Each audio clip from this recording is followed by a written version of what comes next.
Olá a todos! Dia 16 de julho, dia de Nossa Senhora do Carmo. Queria falar então um pouco sobre a história da aparição de Nossa Senhora a São Simão Stock. Queria falar a todos aqueles que usam o escapulário. Cadê meu escapulário? Está aqui o meu escapulário. Quais foram as promessas que Nossa Senhora fez a São Simão Stock para quem foi consagrado e usa o escapulário. Queria falar um pouco sobre a história da ordem cristã do Carmo, a ordem cristã que nasceu antes de Cristo, com o profeta Elias e toda a influência que os carmelitas tiveram na nossa civilização, no nosso mundo como nós o conhecemos. Então acho que vamos começar pela história do Monte Carmelo. Tá? Senta lá que lá vem a história, né? Como se diz. Né? A história da fundação do Monte Carmelo, da Ordem do Carmo, começa no Monte Carmelo, lá na época do profeta Elias, no século 8 a.C. Então, só para conjecturar vocês, o Monte Carmelo ele fica na cidade de Haifa.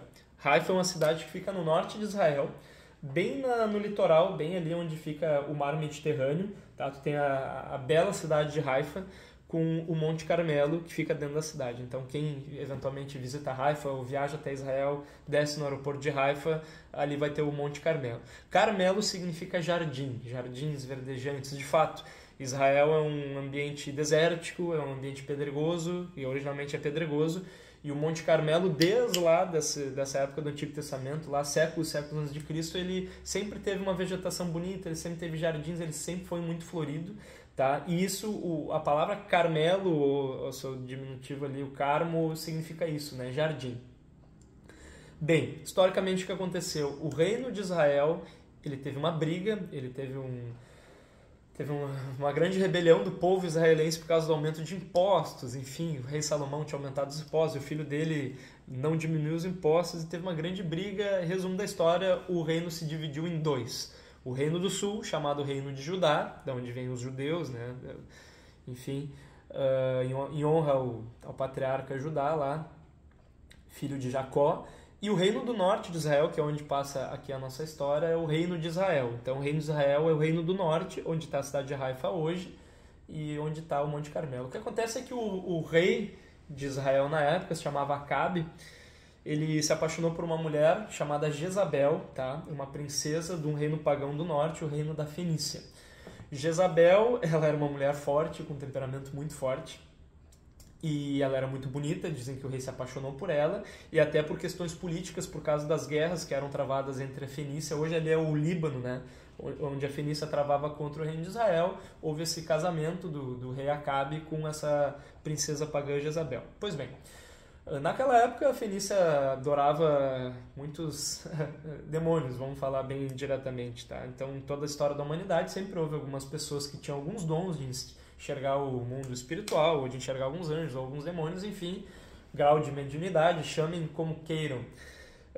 E havia ali aqueles demônios no qual o povo fenício era devoto e fazia sacrifícios e toda aquela coisa que em todas as civilizações havia esses deuses que pediam sacrifícios humanos, que pediam um monte de coisa horrível, e ela era devota deles, e quando se casou com o rei Acabe falou, olha, eu vou me casar contigo, mas eu vou levar minha devoção a Baal, a todos esses demônios para o reino de Israel, e de modo que ela influencia o rei Acabe. E aí a gente vê uma grande falha, e aqui a gente já faz a primeira meditação, que quando a gente se abre para pessoas, vamos dizer assim, com algumas virtudes duvidosas, não que nós devemos ser puritanos, que nós não devemos frequentar espaços mal habitados, ou enfim, a gente tem que o próprio Nosso Senhor Jesus Cristo andou e foi em lugares com as pessoas mais pecadoras de todos os tipos, mas a gente não pode se deixar influenciar. E o rei Acabe acabou sendo muito devoto desses demônios, de modo que chegou numa situação tal que estavam sendo construídos muitos templos em honra a esse demônio Baal no reino de Israel,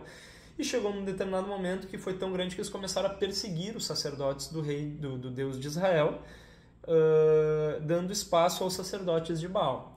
Então, só para ter uma noção, chegou um determinado momento que Jezabel estava perseguindo tanto os sacerdotes que quase todos os sacerdotes do Deus de Israel foram mortos, com exceção de um, Elias.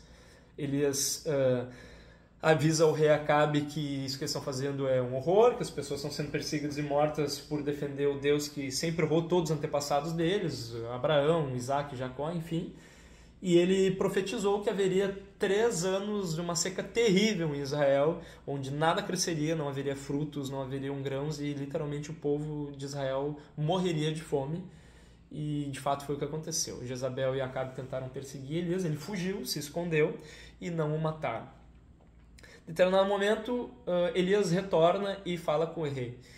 E chamou ele na chincha. Falou, eu desafio todos esses 450 sacerdotes de Baal e mais 450 sacerdotes de um outro demônio lá, que eu não me lembro o nome, para que nós subamos no Monte Carmelo e a gente vai ver qual dos deuses que é o Deus certo. Se é Baal ou se é o nosso Deus de sempre, aqui, o Deus de Israel. Bom, em resumo da história, Deus age de uma forma sobrenatural e o povo todo que estava ali presenciando e testemunhando isso fica do lado de Elias, fica de certa forma contra o rei Acabe e contra aqueles 900 sacerdotes. E Elias, de uma forma de liderança um pouco já quase militar, toma a frente do povo e o povo, junto com Elias, eles matam aqueles 900 sacerdotes de Baal. Bem, o Monte Carmelo acaba sendo, no final da vida do profeta Elias, um monte onde ele ficou morando ali. Ele e os seus alunos, de certa forma, os seus seguidores, o próprio profeta Eliseu, que era mais moço, e outros, de modo que desde essa época ali, 800 antes de Cristo, várias pessoas ficaram tendo o que seria o princípio de uma vida monástica ali, vivendo em comunidade, em cima do Monte Carmelo. Foram passando os anos, mais pessoas indo e todo aquele grupo de pessoas se renovava com o passar das gerações, até que veio a ascensão do Islã. Maomé criou aquela máquina de guerra, conquistou primeiramente a Península Arábica, chegaram em Israel e começaram a perseguir, obviamente, aqueles monges lá que datavam desde a época do profeta Elias, que viviam ali no Monte Carmelo. Bem, antes disso, eu me esqueci de falar, mas com o advento do cristianismo, né, ou seja, com a vinda de Nosso Senhor Jesus Cristo, os milhares de discípulos, os 12 apóstolos que saíram pregando, é óbvio que teve um contato entre aquela comunidade monástica que vinha lá do Antigo Testamento com essa cristandade nascente, e todos os monges que habitavam ali no Carmelo, eles acataram, eles entenderam que sim, que Jesus cumpria todas as profecias a respeito da vinda do Messias, entenderam que de fato ele era o próprio Deus que fez homem, e eles acabaram passando a ser uma ordem cristã, e como toda boa ordem cristã, também muito devota da mãe de Nosso Senhor, Nossa Senhora. Eles constroem uma capela, linda capela, com uma imagem de Nossa Senhora do Monte Carmelo, e daí passa-se sempre a fazer o louvor a Deus, e sempre com essa devoção de Nossa Senhora como sendo a humana mais perfeita perante Deus, aquela que carregou o próprio Deus encarnado no seu ventre como exemplo de pessoa a ser seguida. Então todos aqueles monges que habitavam em volta daquela capela conhecida no Monte Carmelo, eles eram muito devotos e eles eram muito obedientes. A servidão era algo muito presente sempre naqueles homens, desde a época do profeta Elias. Né? Bom, como eu estava falando, vieram os muçulmanos e destruíram a capela, mataram e perseguiram eles. Isso aí já na época da primeira cruzada teve esse intercâmbio entre aqueles judeus que eram já do Monte Carmelo, aqueles judeus cristãos no caso, né? Mas muitos cristãos europeus começaram, de acordo com aquelas viagens à Terra Santa, eles começaram a ingressar ali nessa pré-ordem do cargo. Bom, houve um determinado líder muçulmano que intensificou a perseguição aos monges ali do Monte Carmelo, e eles foram praticamente todos mortos, sobrando alguns poucos que fugiram para a Europa. Esses poucos monges que fugiram para a Europa, daí entra a devoção grande dos italianos à ordem carmelita, porque muitos daqueles poucos monges que sobraram, uma boa parte deles foi para a Sicília e para o sul da Itália, e outros foram para a Inglaterra. Bem, pelo aspecto, vamos dizer assim, burocrático da igreja, tentou-se passar essa ordem que já havia mais de quase 2000 anos, né? Eles tentaram, de certa forma, fazer com que essa ordem fosse aceita dentro da igreja, formalmente, solenemente, pelo Papa, né? Só que nessa época também era uma época muito triste, porque além da perseguição dos muçulmanos e assassinato dos muçulmanos, havia dentro da igreja, assim, nessa época, alguns problemas em relação a algumas ordens religiosas, de modo que estava difícil a criação de ordens religiosas. Bom, mas enfim, Passa-se o tempo, é criada a ordem dos carmelitas solenemente, e o prior, o grande padre geral da ordem dos carmelitas em determinado momento ali da Idade Média, ali no século XIII, era esse inglês, ele foi influenciado por aqueles primeiros monges que vieram lá diretamente do Monte Carmelo, e eles foram para esses lugares na Europa criando capelas de Nossa Senhora do Carmo, que eram chamados os Carmelos mesmo. Eles criavam monastérios ali onde as pessoas viviam. São Simão era um inglês nobre, ele era filho de nobres, os pais deles moravam no castelo, enfim, ele estudou em Oxford, tá? Ele era um cara com dinheiro, tá? E quando ele tinha uma determinada idade, ele resolve ter uma vida de eremita. Ele não queria ter uma vida monástica, digamos assim, de viver recluso, numa vida de afastamento só de oração e estudos e penitência, como, por exemplo, as monjas aqui do Carmelo de Porto Alegre vivem, mas ele queria viver como eremita, ele queria viver literalmente sozinho mesmo. Há quem diga que ele fugiu para um dos bosques, que era propriedade da sua família, e ele encontrou um grande carvalho, uma grande árvore que estava oca por dentro, e ali ele dormia. Então ele vivia só rezando a Nossa Senhora, ele é muito devoto de Nossa Senhora, e ele vivia dentro dessa árvore, por isso que em inglês chamavam ele de Simão Stock, porque ele vivia dentro de uma árvore. Bom, quando ele teve esse primeiro contato com esses carmelitas que vieram lá da Terra Santa, ele é muito influenciado por eles, ele entra na ordem dos carmelitas, até, como eu estava falando, ele se torna o padre geral da ordem do mundo inteiro, da ordem dos carmelitas. Como eu estava falando, havia essa grande perseguição, havia uma certa inveja de algumas outras ordens dentro da igreja que já estavam um pouco, vamos dizer assim, passar alguns problemas, corrupção e a própria inveja, né? E São Simão Stock começou como grande líder da ordem dos carmelitas, ele fez um período de penitência, ele fez jejum, ele começou a rezar muito para Nossa Senhora, quando Nossa Senhora apareceu para ele. Ele teve uma visão mística de Nossa Senhora, e Nossa Senhora finalmente entra na nossa história o escapulário, tá? O que era o escapulário até então, tá, gente? O escapulário até então ele era um pedaço de pano, tá? Um quadradão de pano marrom que ficava aqui no peito e que ficava aqui protegendo as escápulas, ligado por um outro pedaço de pano aqui para ficar por cima dos ombros, que era como uma espécie de proteção para tu fazer um trabalho do campo, para tu não te sujar, tu usava aquilo, tá? De uma forma bem servil, uma forma bem humilde mesmo. Então, as pessoas da ordem dos carmelitas, eles usavam esse escapulário por causa da labuta diária mesmo, que passava esse simbolismo de humildade, de servidão, de obediência. Nossa Senhora aparece para São Simão Stock e falam que essa armadura de pano que eles usavam de forma marrom, que era tratada até com deboche por algumas outras ordens, enfim, por ser uma coisa que delegava esse trabalho mais humilde, vamos dizer assim, e isso passaria a ser um símbolo que Nossa Senhora estaria com eles, que essa obediência, que essa servidão que eles tinham para com ela, isso seria simbolizado com esse pedaço de pano que era usado sobre o peito e as escápulas. As escápulas, só para falar, tá, gente, quem não sabe, tem um osso aqui nas costas que é um osso triangular, até tem o simbolismo, né, por ser um osso triangular, né, como a Santíssima Trindade, enfim, isso aqui eu não vou falar sobre muito esses aspectos simbólicos, mas a escápula, ele é um osso que ele forma aqui a cintura do ombro, né, essa cintura formada aqui pela clavícula, aqui pelo húmero do braço, ele se liga aqui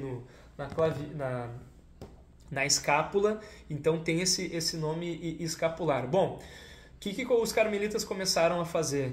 Começaram a usar o escapulário por causa da ordem de Nossa Senhora, e ela prometeu que quem fosse consagrado usando o escapulário, aconteceria 3 coisas. Ela prometeu 3 coisas a essas pessoas. Que durante a vida, Nossa Senhora estaria com essas pessoas, ou seja, daria assistência durante a vida para o crescimento das virtudes, para vencer nas fraquezas, vencer os medos, vencer os vícios, as paixões, enfim, Nossa Senhora estará junto das pessoas que usam o escapular. Deixa eu usar o meu escapular. Durante a morte, a gente sabe que a morte, muitos místicos falam que a hora da morte é uma hora muito, muito, muito difícil, muito triste, né? Não só porque a gente tem uma dor muito grande, a gente tem um sofrimento muito grande físico, mas também espiritual.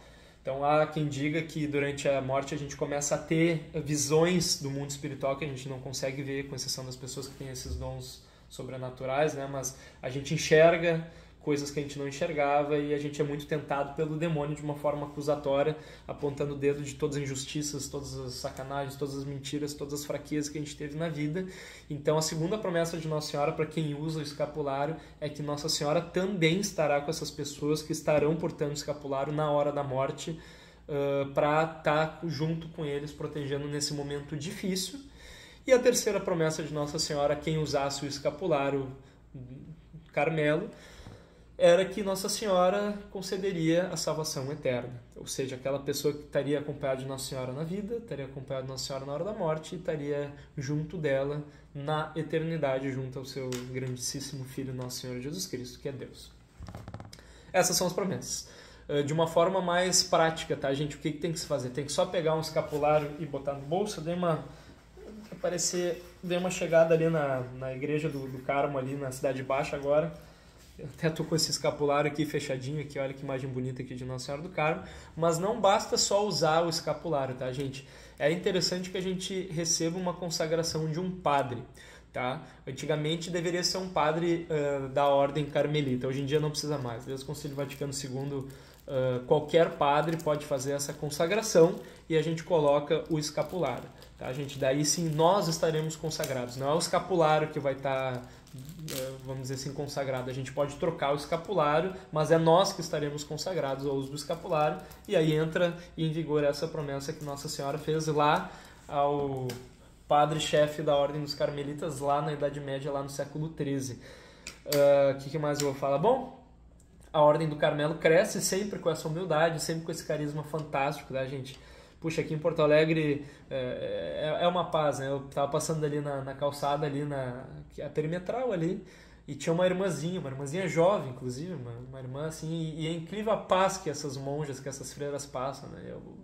Boa tarde, irmã, a sua bênção, Deus te abençoe, vai ter a missa às 19 horas, assim, ó, os clérigos da Ordem Carmelita, olha, tem que tirar o chapéu mesmo, tá, gente? Aquelas irmãs ali, principalmente, elas vivem no claustro, elas dedicam sua vida inteira à oração e ao estudo, tá? E aquela vida contemplativa dentro ali do claustro. Claro que os monastérios eram construídos na parte externa da cidade, mas com o crescimento das cidades eles acabaram ficando dentro da cidade, mas elas vivem ali dentro. Elas só saem... tem 30, mais ou menos, irmãs que moram ali na igreja Nossa Senhora do Carmo, ali no mosteiro. E realmente é uma paz muito grande ali, visitar aquelas... Tem uma arquinha ali que tu coloca alguns pedidos, alguns agradecimentos, e elas pegam aqueles papéis e elas ficam rezando por aqueles pedidos que vocês fazem. Realmente é uma coisa muito maravilhosa. Os clérigos da Ordem do Carmo ao longo da história são fantásticos. A gente tem, São João da Cruz, que era carmelita. A gente tem Santa Teresa d'Ávila, meu Deus do céu, a grande doutora da igreja Santa Teresa d'Ávila, que ela reformou o Carmelo. A própria Ordem do Carmo passou por alguns maus momentos ali na sua história, e ela veio e ela reformou a Ordem do Carmo, melhorou muito. A própria Santa Teresa, que ela tinha esses dons sobrenaturais. Eu indico muito aquele livro dela, O Castelo Interior, no qual ela fala sobre as 7 moradas interiores para a gente crescer em santidade e em dons. Então, por exemplo, a primeira morada interna nossa é a morada da oração. Ninguém entra para uma vida beatífica sem rezar. Então, a primeira coisa que tem que fazer para entrar na primeira morada é rezar. E para rezar a gente tem que delegar um tempo, tá, gente? Então, literalmente, risquem um momento dos seus dias e vão lá sozinho, peguem o seu terço, peguem alguma coisa e rezem, tá? É assim que a gente acaba conhecendo a Deus. A gente só ama o que a gente conhece, né? Então, a gente medita, a gente fala internamente com Deus. Então, tem que ter uma vida de oração. Isso Santa Teresa falava, tá, gente?